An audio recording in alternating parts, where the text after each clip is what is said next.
Ya, Assalamualaikum warahmatullahi wabarakatuh. Bertemu lagi dengan saya Richard Afandi. Saya seorang ASN di Rumah Sakit Jiwa Dr. Haji Marzuki Mahdi Bogor. Saat ini mengajar di Akademi Kebidanan Prima Husada Bogor dan juga dosen komplementer di Stikes MH Tamrin.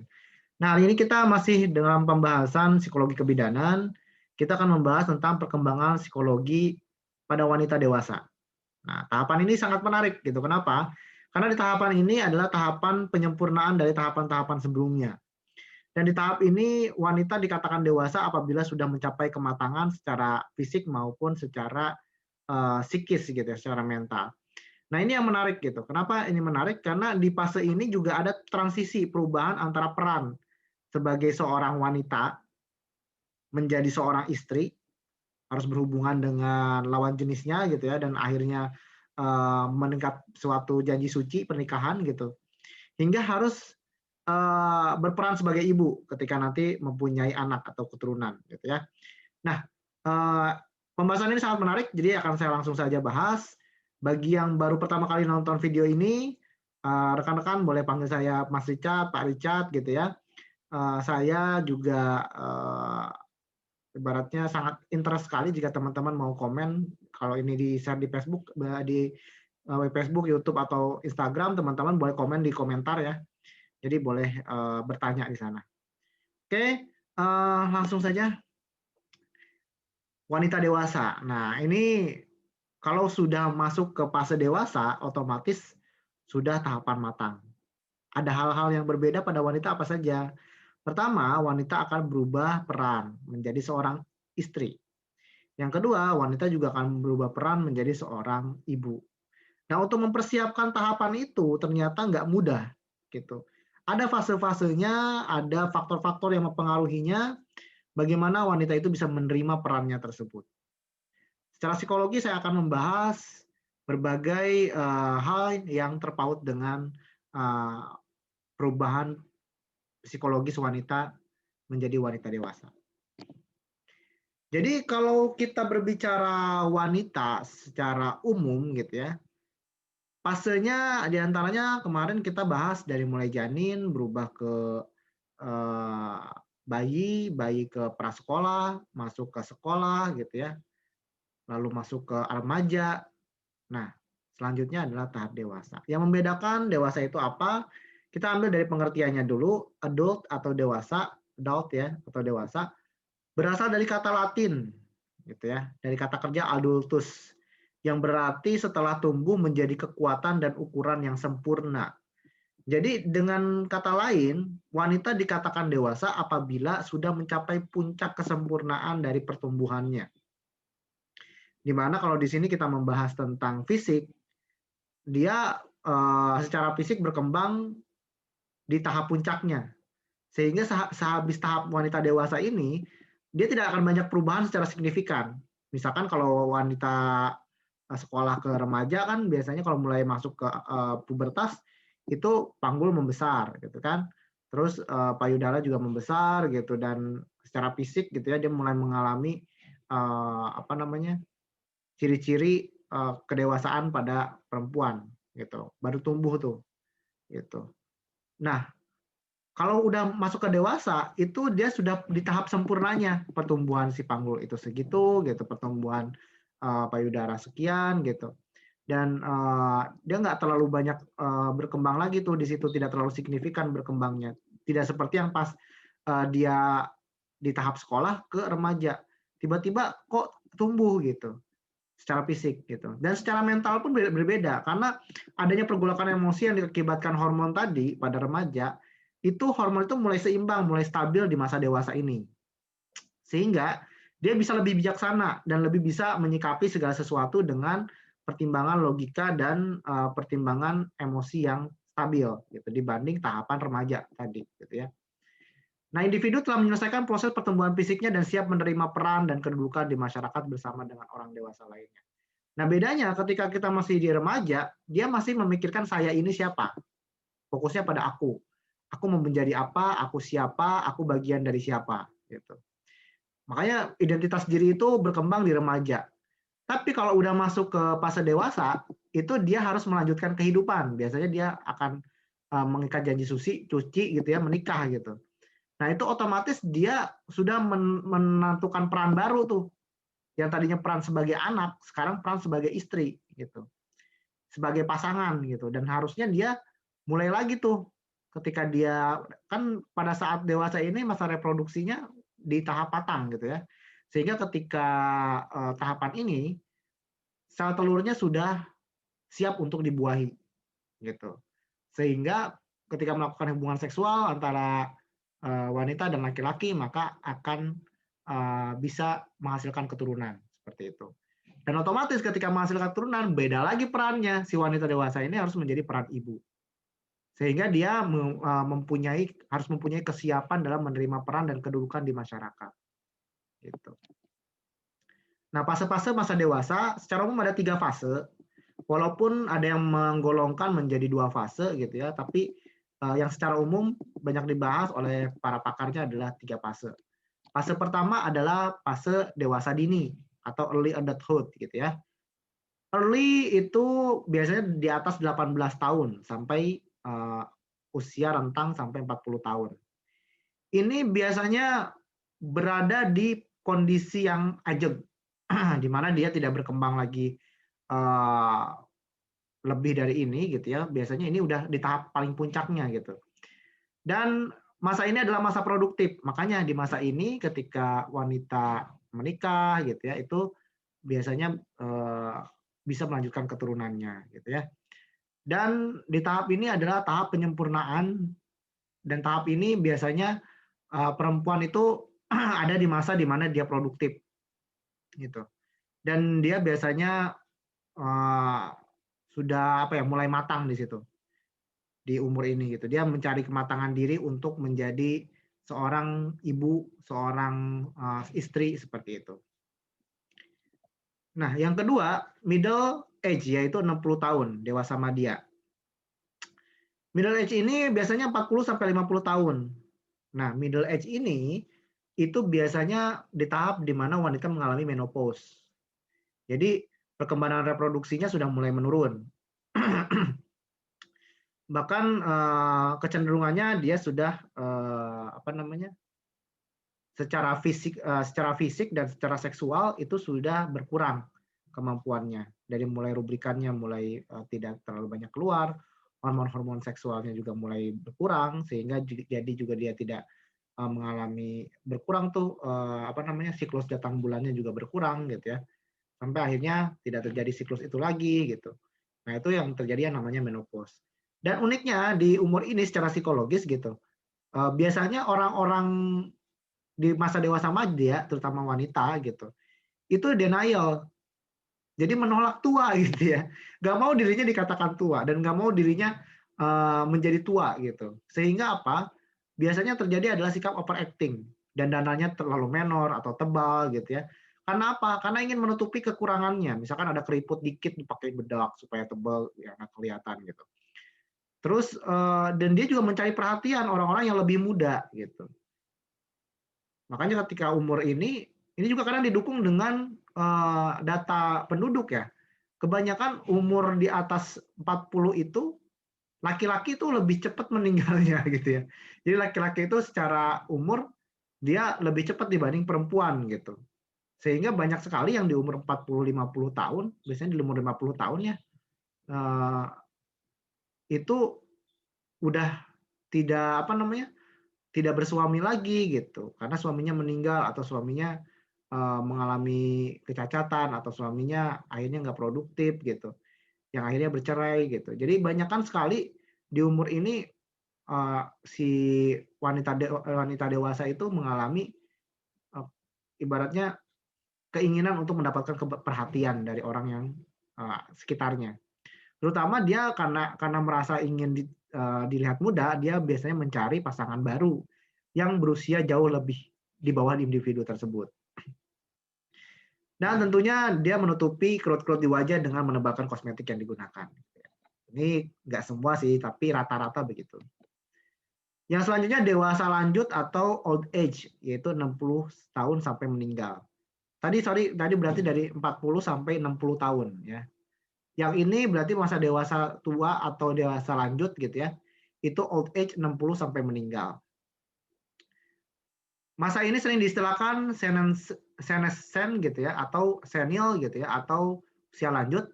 Pada masa ini baik kemampuan fisik maupun psikologis cepat mengalami penurunan. Nah, kalau di umur ini biasanya udah mulai menurun tuh semuanya. Fungsi kognitif menurun, ingatannya menurun, kemampuannya menurun, bahasanya pun dia mulai lupa-lupa kata-kata gitu. Dia mulai mulai banyak memori-memori masa lalu yang muncul, memori terdekatnya sulit diingat lagi gitu. Nah, itu wajar karena itu penurunan kondisi secara psikologis seperti itu. Nah, wanita itu kapan sih disebut matang gitu? Nah, kita akan membahas kenapa sih orang itu disebut dewasa dan dewasa itu harus dikatakan dewasa apabila sudah matang. Matang seperti apa? Pertama, kalau matang secara fisik saya tidak bahas itu karena ini kita masuk ke bahasan psikologis gitu ya. Jadi matang itu dikatakan matang apabila dia sudah berorientasi pada tugas. Jadi bukan pada egonya lagi, karena kalau remaja itu kan masih fokus sama ego. Saya ini siapa? Saya pengen dianggap apa? Saya cita-citanya mau seperti apa? Nah, itu masih egonya dia tuh, masih berkembangnya diri dia sendiri. Sedangkan di umur dewasa itu dia biasanya sudah berinteraksi dengan lawan jenis, mengikat hubungan. Sehingga dia udah mulai tuh berorientasi pada tugasnya sebagai seorang istri seperti apa. Sebagai seorang wanita tugasnya seperti apa.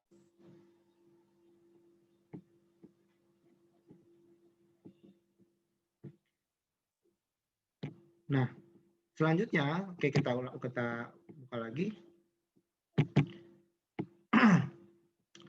Selanjutnya tujuan-tujuannya juga mulai jelas dan kebiasaan kerja yang efisien gitu ya. Seorang telah matang, dia melihat tujuan yang ingin dicapainya dengan jelas gitu. Jadi dia mulai, dan perempuan nih seperti yang pernah saya bahas tentang perkembangan otak wanita gitu ya. Itu agak berbeda dengan laki-laki. Kalau laki-laki berfokus pada pekerjaan, kalau perempuan berfokus pada hubungan. Biasanya dia berfokus pada bagaimana keluarga saya menjadi keluarga yang sakinah mawaddah warahmah, bagaimana suami saya bisa mencapai karirnya. Jadi udah bukan berorientasi pada dirinya lagi, tapi berorientasi pada tugas-tugas, kebiasaan, tujuan-tujuan yang ingin dicapai dalam keluarga gitu. Dan dia mulai bisa mengendalikan perasaan pribadi karena dia memperhatikan perasaan orang lain. Dari mulai pasangan, anak, orang tua, dan lain-lain. Individu yang telah matang secara psikologis akan mampu menyetir, menguasai perasaan-perasaannya sendiri ketika mengerjakan sesuatu dan berhadapan dengan orang lain. Mereka cenderung tidak lagi hanya mementingkan diri sendiri, tetapi telah mampu mempertimbangkan perasaan orang lain. Tadi ya, jadi dia memperhatikan perasaan suaminya. Jadi keputusan itu berdasarkan keputusan keluarga seperti itu. Dan biasanya lebih objektif karena dia mulai dapat pengalaman kehidupan tuh. Dari remaja, dari waktu kecil, dari pas dia sudah menikah, pengalaman kehidupannya itu membuat dia lebih objektif menyikapi kehidupan seperti itu. Itu yang dikatakan matang secara psikologis. Gitu.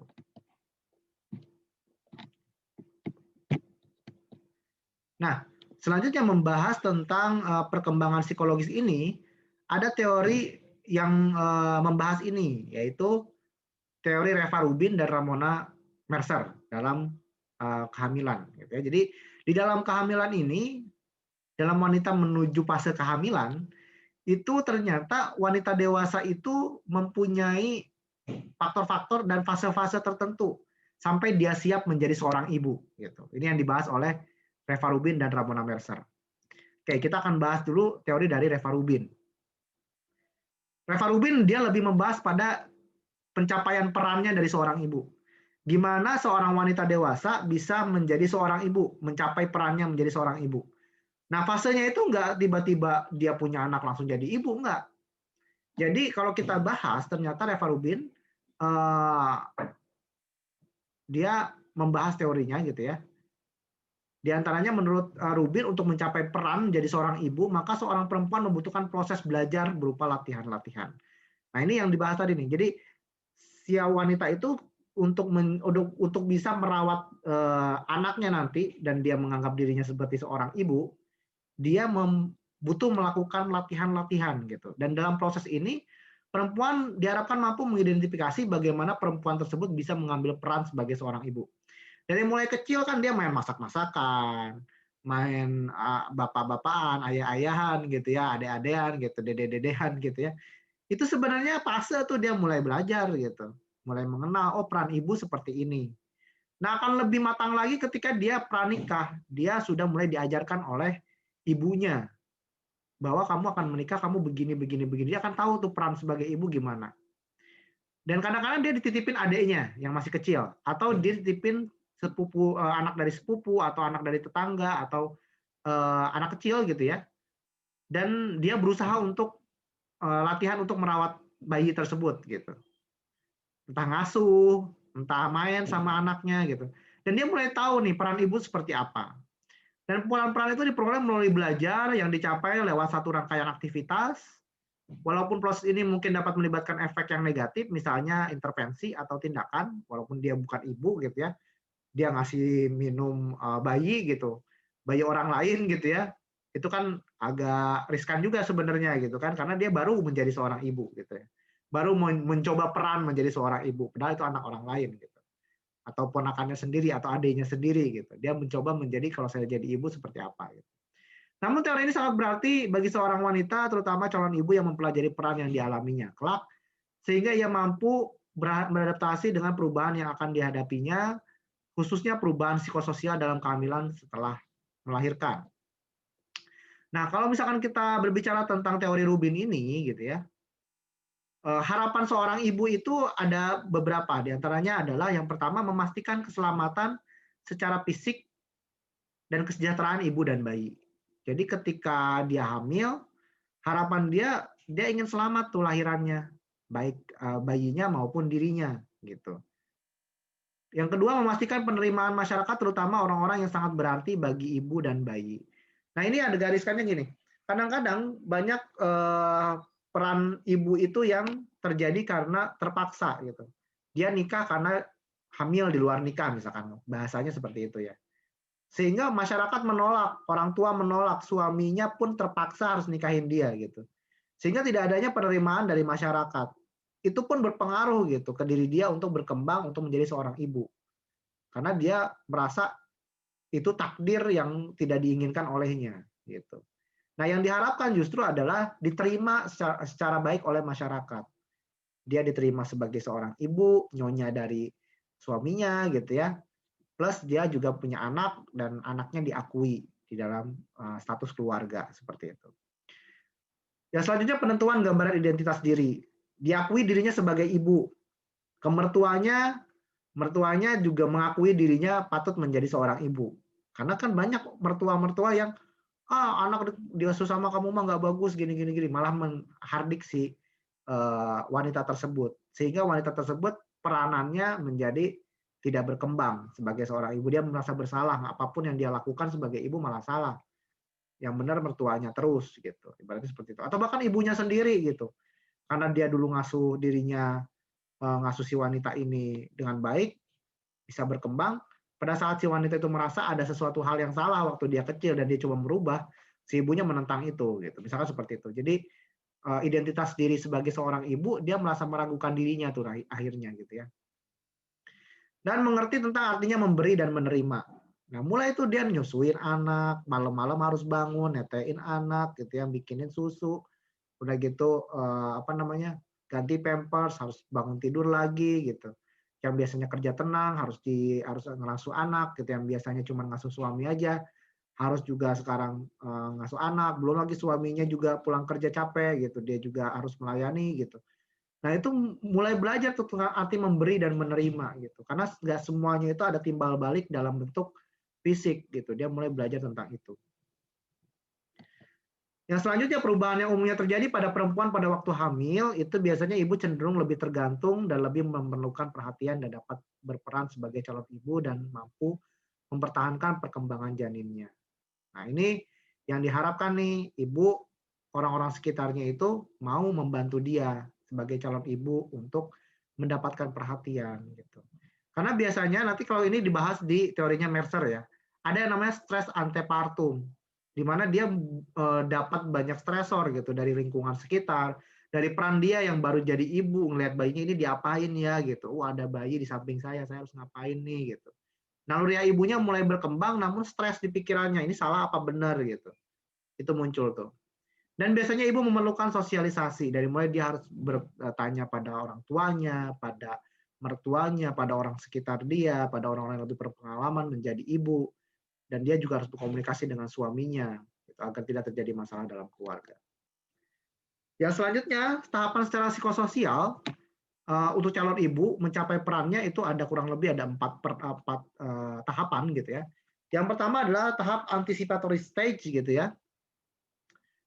Sebelum jadi ibu, biasanya tahap ini ibu mulai melakukan latihan peran dan memerlukan interaksi dengan anak yang lain. Tadi tuh mulai ngasuh anak tetangga, mulai ngasuh anak kakak atau adiknya gitu ya, yang masih kecil, yang masih bayi. Untuk apa? Untuk mengetahui, oh karakter anak tuh begini, oh anak tuh harus diperlakukan seperti ini.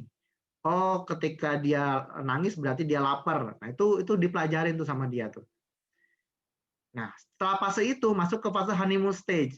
Honeymoon stage itu di mana ibu mulai memahami sepenuhnya peran dasar yang dijalaninya. Ibu memerlukan bantuan anggota keluarga lainnya.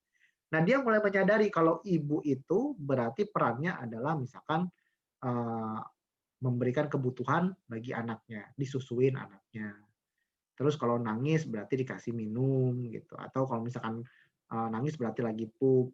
Nah, itu butuh mentor ibaratnya seperti itu. Nah, dia mulai tanya tuh ke keluarga yang lain.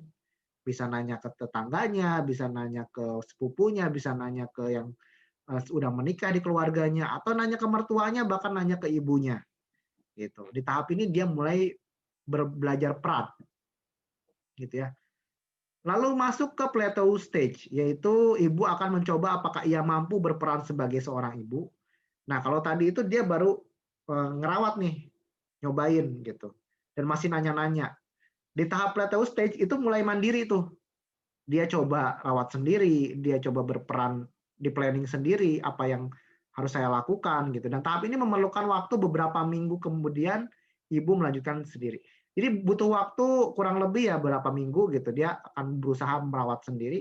Setelah dia merasa saya mampu, dia biasanya sudah mandiri nantinya. Nah, tahapan kemandirian ini disebut disengagement, di mana tahap penyelesaian di mana latihan peran sudah berakhir. Dia sudah menjadi ibu yang utuh. Tahu perannya, kapan harus bersikap, kapan harus mengambil keputusan, keputusan seperti apa, dia sudah paham. Nah, sehingga Rubin menyimpulkan bahwa tujuan dari usaha ibu selama kehamilan adalah yang pertama meyakinkan adanya keamanan bagi diri dan bayinya, kehamilan dan persalinan, meyakinkan adanya penerimaan sosial bagi diri dan bayinya, meningkatkan ikatan tarik-menarik dalam konstruksi dari image dan identitas dari saya dan Anda. Jadi dia juga harus mulai berinteraksi dengan orang di luar dirinya, mencari kedalaman dari arti tindakan transitif dari memberi dan menerima. Jadi dia mulai belajar tuh bagaimana mengasuh anak, bagaimana memberi, dan bagaimana dia menerima nanti kasih sayang dari anaknya, dari suaminya gitu. Itu mulai tuh terasa tuh di simpulan tujuan dari usaha ibu hamil tersebut. Gitu ya.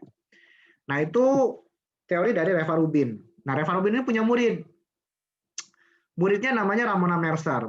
Karena si Reva Rubin ini mengajar juga di program studi doktoral ya. Di keperawatan maternitas dia ngajarnya. Gitu ya. Jadi si Mercer ini perawat kalau nggak salah ya. Kita akan bahas nih Mercer. Jadi Mercer ini adalah seorang perawat nih. Dia perhatian terhadap proses persalinan dan dia juga salah satu murid dari Reva Rubin yang telah menghasilkan banyak karya ilmiah dan bekerja dalam pengaruh besar Reva Rubin yang merupakan profesor keperawatan maternitas pada Universitas Program Doktoral di mana Ramona Mercer melaksanakan studinya, gitu ya. Nah, peran bidan menurut Ramona Mercer, kalau tadi kan ibu dia ngebahasnya ya. Nah, peran bidan di sini, kalau Ramona Mercer pas fokus pada penolong persalinan dan bidan gitu ya. Sebagai seorang bidan, kita harus membantu wanita dewasa tersebut untuk melaksanakan tugasnya dalam adaptasi peran fungsi ibu. Nah, peran fungsi ibu tadi udah dibahas sebenarnya sama Reva Ubin tadi. Nah, untuk mengidentifikasi faktor-faktor yang mempengaruhi peran ibu dalam pencapaian peran fungsi ini dan kontribusi dari stres antepartum. Jadi dia harus paham tuh bagaimana mengetahui faktor-faktor yang berpengaruh terhadap peran ibu tersebut dan kontribusi stres antepartum dalam perkembangan peran dari si ibu. Ya, jadi si bidan ini memfasilitasi agar bisa mengidentifikasi gitu ya, seperti itu, sehingga bisa mengatasinya. Nah, teori Ramona Mercer menekankan pada stres antepartum dalam pencapaian peran ibu yang mengidentifikasi seorang wanita pada awal postpartum, menunjukkan bahwa wanita akan lebih mendekatkan diri kepada bayi dibandingkan dengan melakukan tugasnya sebagai seorang ibu pada umumnya. Kenapa ini terjadi? Karena tadi kebingungan peran, dia baru pindah transisi dari mulai peran pasangan yang baru singkat dia hadapi, tiba-tiba kehidupan dia baru kemarin tuh ada orang baru, suaminya. Sekarang ada bayi lagi nih, yang otomatis yang bayi itu tidak berdaya gitu. Apa-apa tergantung sama ibunya.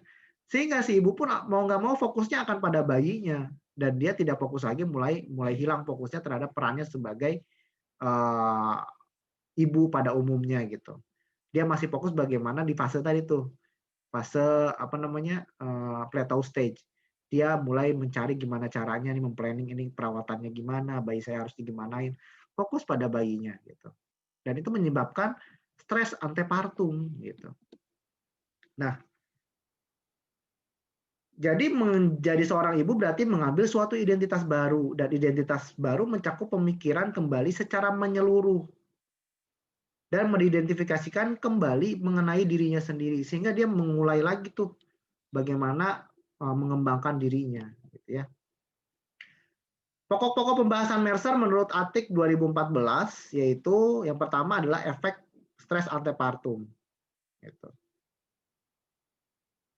Penelitian Mercer menunjukkan ada 6 faktor yang berhubungan dengan status kesehatan ibu, yaitu jadi kalau ngomongin status kesehatan ibu, gitu, terutama secara psikologis gitu ya, itu ada 6 hal yang sangat berhubungan faktor gitu ya. Yang pertama adalah hubungan interpersonal.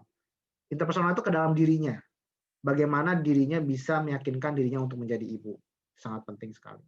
Yang kedua peran keluarga, mendukung nggak keluarganya? Tadi kalau dia hamil di luar nikah gimana? Kebanyakan banyak yang tidak mendukung, sehingga peran dia tidak optimal akhirnya.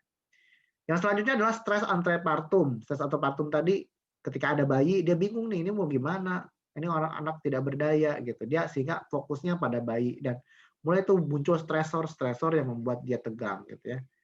Yang keempat adalah dukungan sosial. Suaminya bagaimana mensupport dia untuk menjadi seorang ibu. Kadang-kadang kan kalau menjadi seorang ibu kadang sudah tidak bukan sudah tidak ya, akan berkurang mengurus dirinya gitu. Bagaimana penerimaan suaminya ketika dia menjadi seorang ibu yang pakainya daster doang gitu misalkan, yang seringnya mau nggak mau sambil nyuci, sambil segala rupa, sambil ngerawat anaknya gitu. Banyak hal yang dilakukan sehingga sudah tidak seperti pada saat awal menikah yang memang dandan selalu bagus gitu ya. Sehingga si laki-laki pun harus mengerti bahwa ini memang perubahan sosial yang terjadi, perubahan peran yang terjadi pada si istrinya tersebut. Dan istrinya ini mulai kelabakan karena banyak tugas gitu, bukan punya tugas untuk suami saja. Yang tadinya fokus pada suami, sekarang fokus pada anak. Maka itu dukungan sosial dari suami itu sangat penting sekali. Dukungan dari masyarakat, dari mertua pada saat dia mulai ngerawat kan kadang ada salahnya ya, gitu. Mungkin dia marahin anaknya atau apa gitu, ibunya nggak terima gitu, mertua tuh nggak terima, oh kok cucu saya dimarahin gitu kan, sehingga dia nggak didukung dalam menjadi seorang ibu, walaupun sebenarnya niatnya untuk menegur hal yang biasa gitu, hal yang wajar gitu, tapi menjadi sesuatu yang membuat trauma sebagai ibu seperti itu. Rasa percaya diri ini timbul kalau misalkan dia sudah mulai ajak dalam merawat bayinya, sudah mulai tahu, sudah mulai bisa berplanning gitu ya. Dan penguasaan rasa takut, ragu, dan depresi. Nah, kadang-kadang kan anak orang tua itu, terutama ibu gitu ya, dia sering terjadi faktor-faktor yang membuat dia depresi gitu ya.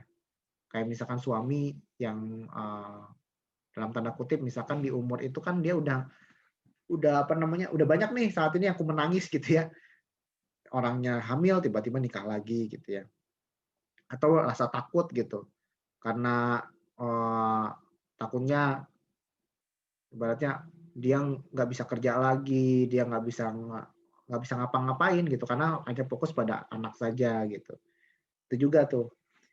Nah, stres antepartum adalah komplikasi dari resiko kehamilan dan pengalaman negatif dari hidup wanita. Tujuan asuhan yang diberikan adalah memberikan dukungan selama hamil dan mengurangi ketidakpercayaan si ibu. Jadi stres tadi itu banyak tuh menimbulkan stres dari mulai perannya berubah, kepercayaan dirinya sebagai ibunya juga jadi dipertanyakan oleh dirinya atau orang-orang sekitarnya, dia juga harus berusaha meyakinkan dirinya. Terus dukungan sosial dari orang-orang sekitarnya juga itu membuat dia mau nggak mau harus berusaha untuk menjadi seorang ibu yang baik, gitu ya. Nah, pencapaian seorang peran ibu itu menurut Mercer dicapai apabila ibu menjadi dekat dengan bayinya, termasuk mengekspresikan kepuasan dan penghargaan peran. Senang tuh mengurus bayinya, senang menjadi seorang ibu, gitu ya. Itu berarti dia bisa melewati stres antepartum dengan keluarga yang berfungsi. Orang-orang sekitarnya dia mendukung gitu. Bila fungsi keluarga positif, maka ibu hamil dapat mengatasi stres antepartum. Tadi itu kalau misalkan dukungan sosialnya bagus, keluarga terdekatnya mendukung dia, di orang tuanya dan mertuanya mentoring dengan baik gitu ya. Stres antepartum karena risiko kehamilan dapat mempengaruhi persepsi terhadap status kesehatan. Dengan dukungan keluarga dan bidan, maka ibu dapat mengurangi atau mengatasi stres antepartum. Nah, bidan itu fungsinya adalah membantu meyakinkan si ibu tersebut, mengajarkan peran-peran ibu apa yang harus dilakukan seperti itu.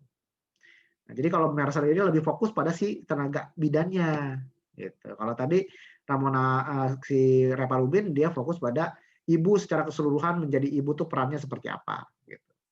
Nah, perubahan yang terjadi pada ibu hamil selama masa kehamilan trimester 1, 2, dan 3 merupakan hal yang fisiologis sesuai dengan filosofi asuhan kebidanan bahwa menarche, kehamilan, nifas, dan menopause merupakan hal yang psikologis. Jadi bidan harus mampu memahami bahwa ini proses yang fisiologis sehingga mengajarkan pada ibu bahwa ini adalah fase kehidupan yang memang wajib untuk dihadapi seperti itu. Perubahan yang dialami oleh ibu selama kehamilan terkadang dapat menimbulkan stres antepartum sehingga bidan harus memberikan asuhan kepada ibu hamil agar ibu dapat menjalani kehamilannya secara fisiologis. Perubahan yang dialami oleh ibu antara lain adalah ibu cenderung lebih tergantung dan memerlukan perhatian, ibu memerlukan sosialisasi, ibu cenderung merasa khawatir terhadap perubahan yang terjadi pada tubuhnya, ibu memasuki masa transisi yaitu pada masa menerima kehamilan ke masa menyiapkan kelahiran dan menerima bayinya. Nah, ini bidan ada di sini. Calon ibu yang mau menjadi ibu, bidan itu mendampingi di sini. Jadi kecenderungan untuk memerlukan perhatian, salah satunya bidan ini harus memberikan perhatian juga kepada si ibu tersebut dan meyakinkan keluarganya untuk memberikan perhatian. Mengajarkan ibu untuk bersosialisasi, sering tanya-tanya ke orang tuanya, ke mertuanya, bagaimana sih proses persalinan, apa yang harus dilakukan, apa yang harus disiapkan. Dan kita sebagai bidan juga memberikan ilmu tentang menyiapkan itu, gitu ya. Dan kita juga sebagai bidan juga harus bisa melatih untuk dia menahan kecemasannya, melepaskan kecemasannya gitu. Karena dia gampang khawatir mengalami perubahan tersebut. Jadi kita harus yakinkan, kita kasih ilmunya nih. Perubahan itu begini. Kalau begini normal, kalau begini berarti abnormal. Ini harus segera dilakukan tindakan. Itu diajarkan oleh Anda sebagai bidan.